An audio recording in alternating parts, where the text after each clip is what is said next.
Bismillahirrahmanirrahim. Assalamualaikum warahmatullahi wabarakatuh. Sallu ala Nabi. Salam geng, Tok Syaril di sini.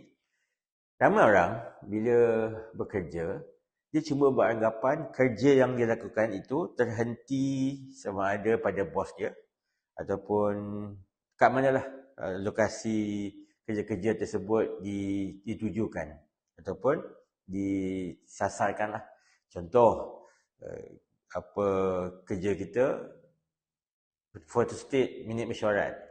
Jadi kita beranggapan kita dapat saja soft copy dokumen tersebut, kemudian apa yang kita buat, kita print out dan kita photostat dan kita letakkan dekat mesyuarat untuk sidang mesyuarat dapat gunakan dokumen-dokumen yang berkaitan. Kerja kita anggap sampai di situ saja, selesai, ya. Tapi sebenarnya tidak. Kita kena faham yang kerja kita ni sebenarnya adalah terletak dalam satu rangkaian ataupun cycle yang bukan terhenti di situ saja. Dia malah kita kena faham yang kerja kita ni dia bersangkut paut dengan individu-individu yang kita mungkin tak kenal siapa. Tapi amat berkait rapat dengan kerja yang kita sedang jalankan. Hatta kita cuma printkan saja minit mesyuarat tersebut, tapi konten dalam minit mesyuarat itu pasti memberikan impak kepada orang lain yang mungkin kita tak tahu. Mungkin ada seorang ibu yang sedang mengharapkan bantuan kepada keluarganya selepas kematian suaminya, maka dia berharapkan bantuan selepas permohonan yang dihantar. Maka dalam minit mesyuarat yang kita print out itulah ahli mesyuarat akan bersidang untuk menentukan sama ada lulus atau tidak bantuan yang mereka sedang harapkan. Itu contoh yang paling mudah. Ada contoh-contoh yang mungkin lebih besar, yang kalau kita gali tuan-tuan dalam kerja kita, mungkin memberikan satu kesan yang sangat besar kepada orang yang di luar sana, yang perlu kita ada kesedaran kita kena buat semua kerja kita sebaik yang mungkin. Jadi inilah yang Tok nak sembang pada hari ini.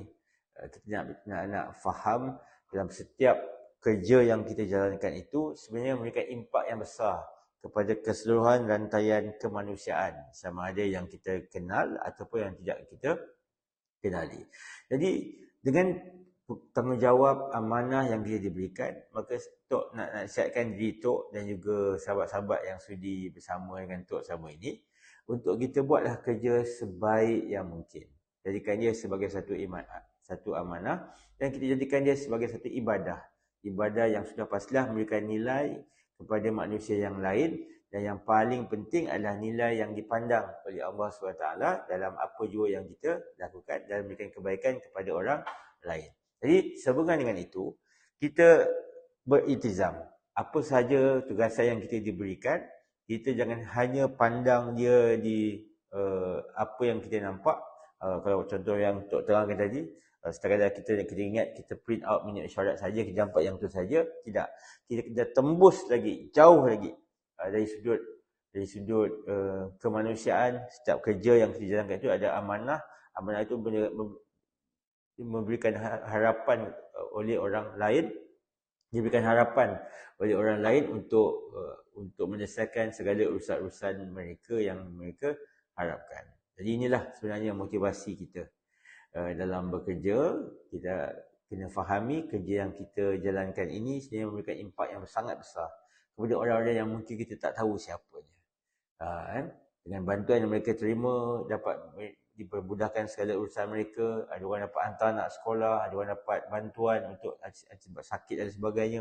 Itu semua adalah mungkin sekecil-kecil tugasan yang kita jalankan dan kita buat sebaik yang mungkin. Jadi itulah sedikit perkongsian daripada Tok. Moga-moga ada keberkatannya, insya-Allah. Assalamualaikum warahmatullahi wabarakatuh.